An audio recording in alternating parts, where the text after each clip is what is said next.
الموت ولا المزية. وحبك خلي عن النظام، حبك خلي عن النظام، وقلبك خلي عن النظام، حبك خلي عن النظام.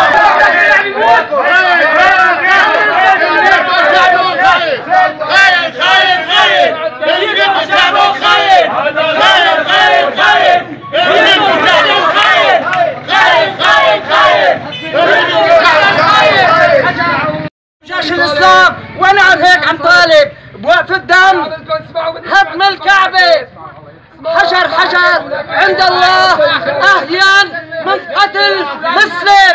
كلهم اولادنا، يلي هيك اولادنا، كل اولادنا. ان كان اخوك بالجيش ولا هون وقف الدم، لانه هذا النظام بزمانه دفع عليها مصاري مشان يصير اهل حرب اهليه، واليوم هدول رادوا حرب اهليه، عملوها حرب اهليه. اليوم هي هذا هيك نظام دفع عليها مصاري هاي بزمانه. اللي قتل بهي الحرب النظام بيعجز عن قتله بشهور وبسنين. نحن نقوم نقتل بعض بايدينا ونرفع سلاحنا على بعضنا. مشان مين؟ اخوة نحن.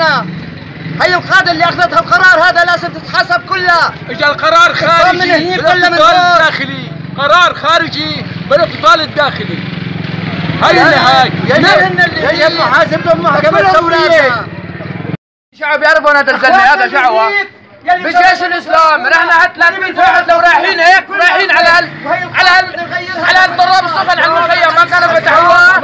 الدبابات في كل حته. ما احسن هيك، ما احسن يا على ميت هنيك مع الجيش. يا حرام شو النظام بيعجز عنهم. اثنين اخوات، واحد على جهنم واحد على جنة. شلون عم تبعتوهم وتصنفوا العالم شيء على الجنة شيء على جهنم؟